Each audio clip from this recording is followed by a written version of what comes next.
Hungarian folk tales. The Round Stone.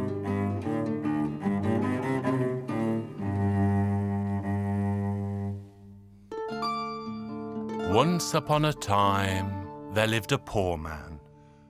He had many, many children. Off he would go to catch a fish for the table, for they were very poor and had to eat. His wife would cook these fish for all the children. That's what they had to live on. Now, not far away from there lived his brother and his family, and very rich he was too. But he never helped his brother out. When there wasn't a bite to eat in the poor man's house, he would send to his brother, in the name of God, to let him have enough flour to make supper for the children. But he never got any. Once, when there was hardly a scrap to eat for a whole week, the poor fisherman said to his wife he was off to fish and he wouldn't come back until his satchel was full. He sat down on the bank early in the morning. No matter where he cast his net, there was nothing in it when he drew it in, not even a fish as big as my little finger. Now dusk was on him and still no fish. The poor man grew very angry. Well then, he thought, that's it. I'll cast the net one more time and no matter what, I'll go home. When he pulled it out, well, it was as heavy as could be. Now then, said he to himself, there must be a huge fish in it. Indeed, he could hardly pull the net out of the water. Out it came, and what was in it but a great, big, round stone. Ah, well, said he, I'll take it home anyway.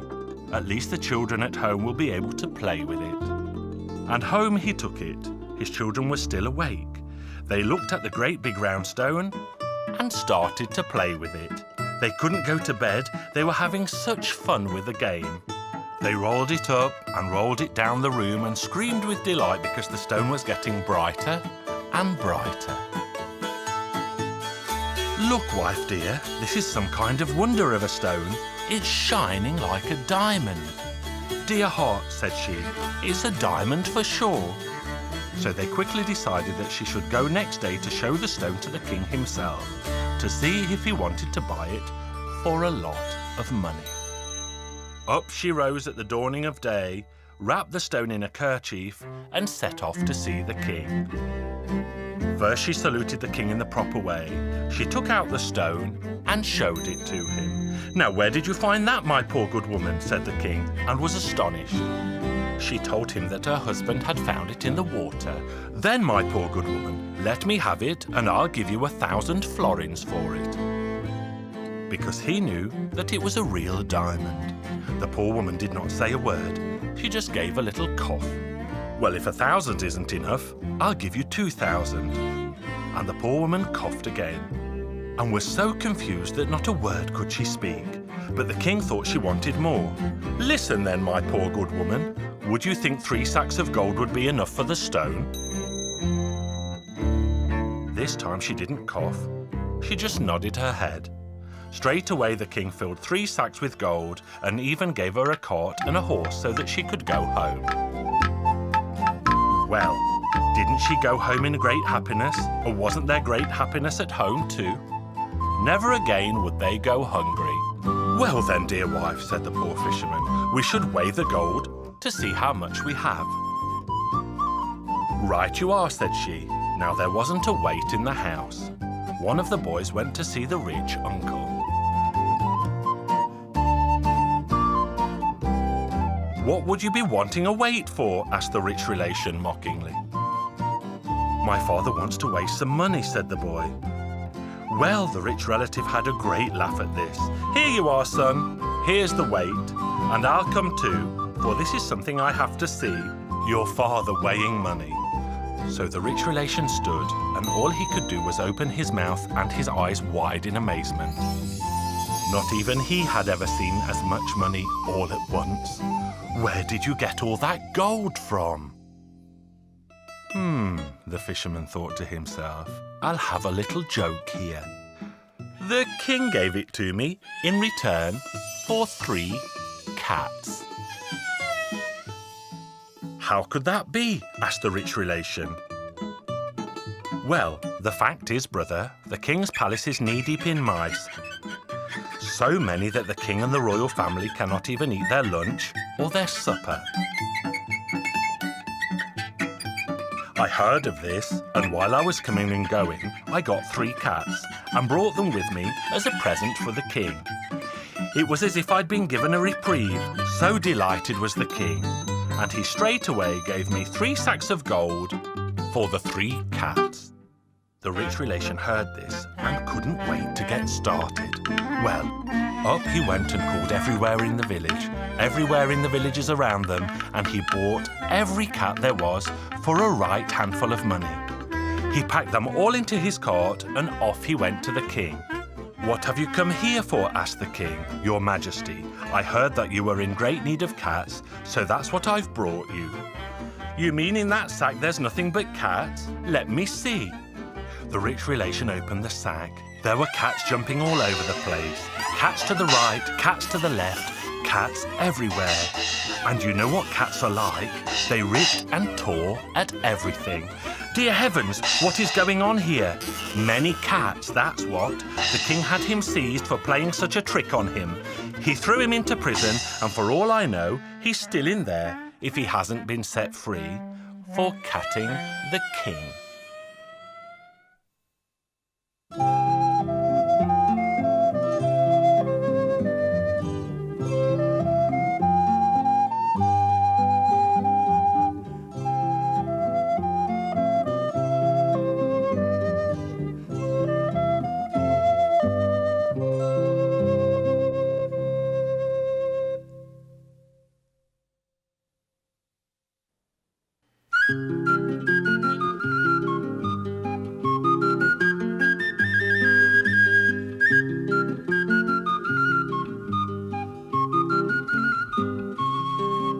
Hungarian folk tales. Cerceruszka.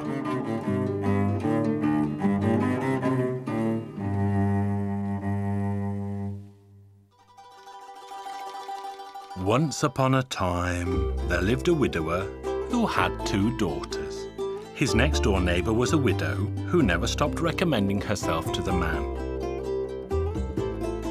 "Hey, neighbour, take me for your wife. You won't regret it. I will bring up your 2 daughters, and I'll be like a real mother to them." One day, the poor man finally gave in and married the widow next door. But it did not take long for the woman to start treating the girls badly. She tried everything to get them away from the house.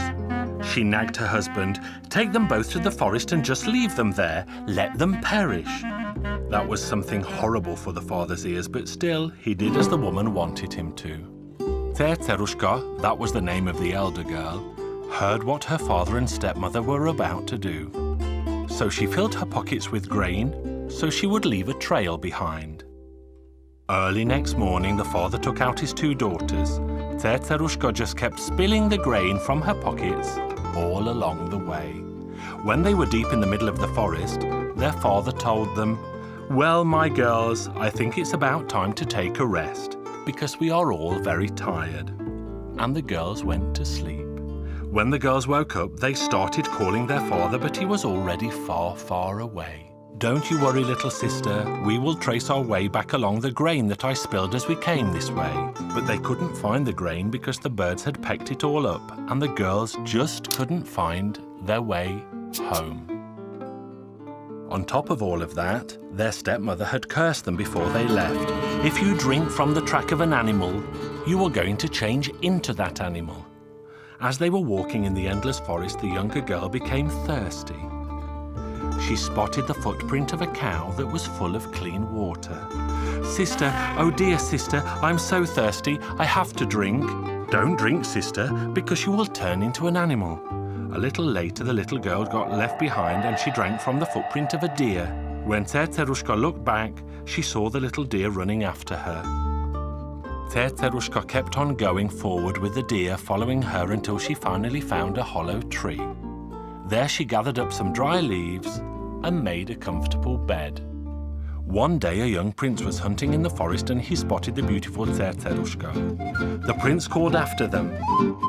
"Come on out, you beautiful girl." "I cannot, because I have a dear sister and you want to kill her." "Come on out with the deer. I won't touch her." So Tsertserushka finally came out, and she was so beautiful that the prince was lost for words. When he found his voice again, he immediately asked her to marry him. "Let's get married. I'll be yours and you'll be mine, and we'll live happily forever and a day." He kissed her and embraced her. Then they both got on his horse, and the prince married the girl. Time passed by. The king was on a hunt one day when Tsertserushka gave birth to a son. His name was Little King Andriku. Before I forget what I was going to say, I wanted to tell you that there lived a mean cook in the court who had an ugly daughter. She had always dreamt that her own daughter would be the queen one day, so it was no surprise that she hated Tsertserushka. "Your Majesty, you are so beautiful. There is a pond in the garden. You should go and take a look at yourself." When they walked around the water, the cook suddenly shoved her into the pond. When this was done, the cookwoman quickly changed her own daughter's dress and made her lay down in Tsertserushka's bed. Soon the king returned from the hunt. The evil cook told him the good news. "You have a son. His name is Little King Andriku. Just take a look, Your Majesty." The king was very happy and he kissed the baby boy. He was about to kiss his wife, but he was horrified at what he saw. "Oh my goodness, what became of my wife? How could she become as ugly as this?" "It was childbirth that did it to her," explained the cook. The king was sad, but since there was nothing he could do, he finally accepted the change. Each night, Tsertserushka came back and visited the deer in her room. She kept asking, "Is Little King Andriku crying?" "Of course he is, dear sister. Barren women have no milk." One day the cook's daughter heard this. She was determined to get rid of the deer before it caused her downfall. So she said to the king, "Darling husband, I'm feeling very weak. I will feel no better until I can eat the heart and liver of this little deer." The deer must be killed.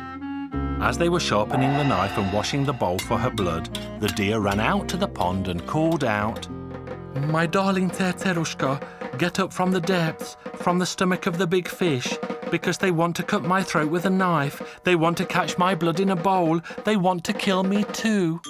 Then Tsertserushka stepped out of the pond, walked up to the deer, and stroked her gently. She was even more beautiful than before. The king heard and saw everything because he was secretly following the deer. He embraced and kissed Tsertserushka, who told him everything. The king immediately went to see the cook. He said to the cook, "What would you do to the person who would not hesitate to destroy my wife?" "What? I would have the person tied to a horse's tail and have him dragged through the town."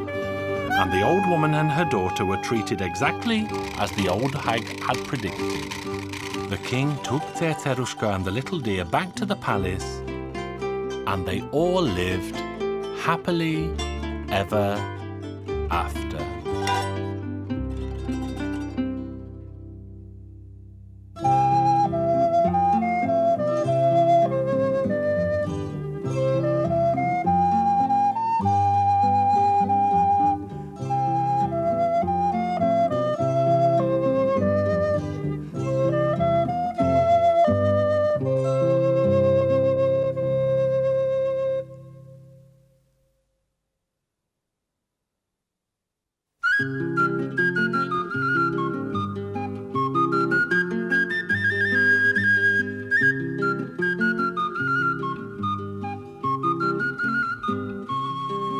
Hungarian folk tales.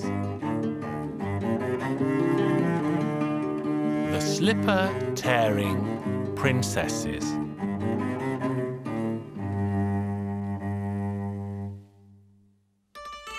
Once upon a time, there lived a king who had 3 daughters. Each of them wore and tore 12 pairs of slippers every single night. Finally, the king could not supply them any longer with footwear, so he issued a declaration across the land. He declared that anyone who could tell him where his daughters wore out their slippers every night would receive a very attractive payment as reward. The king had a young lad who worked as a shepherd. As he was grazing his flock of sheep one day, he suddenly decided to visit the royal palace. When he arrived, he told the king his reasons for coming. "Your Majesty, I shall find out where your daughters go every night." "All right, go ahead, and if you are successful, you'll get a rich reward." The king sent the shepherd boy to sleep in the same room where his daughters slept. The lad lay down on the floor with his bag and stick and pretended to be asleep. It was around midnight when he saw an old witch fly in through the window. She produced some kind of cream or ointment which the princesses rubbed on their knees and arms. As soon as they were done, they all hopped on a broom, took all their slippers and flew out of the window. The shepherd boy watched carefully, and finally he rubbed the ointment on himself and his stick. As soon as he was done, he whooshed right after the princesses, never letting them out of his sight.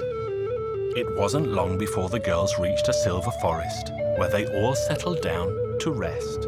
In the middle of the forest there was a silver well, with 3 silver goblets standing right next to it.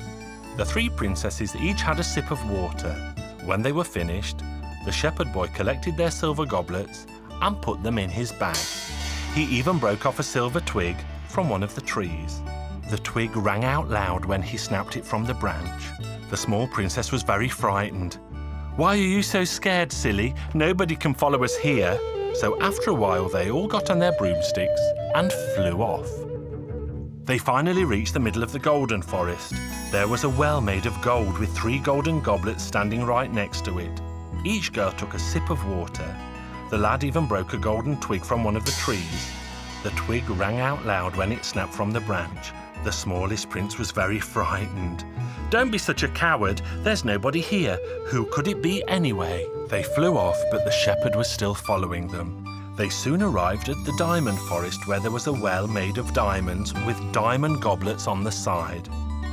When the princesses all had their fill, the shepherd collected the goblets, broke a diamond twig, the twig rang out loud, and the smallest princess was very frightened. "Stop being scared all the time. There's nobody following us." They got on their brooms and continued their flight. Suddenly a huge gate opened up before them from somewhere below the ground. Inside there were 12 young he-devils waiting for them, and there was music playing from the attic. The shepherd boy quickly hid beneath the table, and he kept a close watch on everything. The he-devils and the girls started to dance.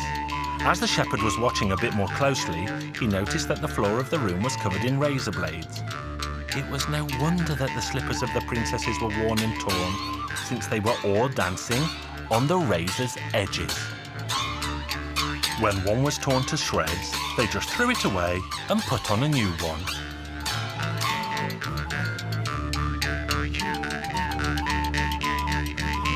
When the 12 pairs of shoes were all danced to shreds, they sat down at the table. They all had a golden spoon and a fork to eat with. When one of them dropped her golden spoon, the shepherd boy quickly picked it up and put it into his bag. The other princess dropped her golden fork, and the shepherd boy picked it up and put it into his bag as well. When the girls were finally satisfied, they all hurried back home. But this time the shepherd boy flew faster because he wanted to get home first. By the time the princesses reached the royal palace, the shepherd boy was finally laying in front of their beds, pretending to be fast asleep. "He never even moved," the girls said. "Look, he's fast asleep." Morning came, and the shepherd went to see the king. The king asked him, "Well, son, have you seen anything? Have you found out anything?" "I have, your majesty. I have seen things, and I have found out things." At that point in time, the king summoned his 3 daughters, and the shepherd started to speak. First they went to a silver forest, And here is the evidence. He produced the silver goblets and the silver twig. Then they flew on to the golden forest, where they drank from their golden goblets. With that, he pulled the golden goblets and the golden twig from his bag. From there, they flew on to the diamond forest, where they drank another cup. Finally, they stopped in a palace where they danced with devils, and that's how they wore and tore all their slippers. In the meantime, they ate and drank too. One of them dropped her spoon, the other her fork. And here is the evidence, Your Majesty. Well done, son. The king ordered that the 2 elder daughters be locked up in the tower each night, gave his blessings to the youngest one, who married the shepherd boy. And that is how the slipper tearing came to an end.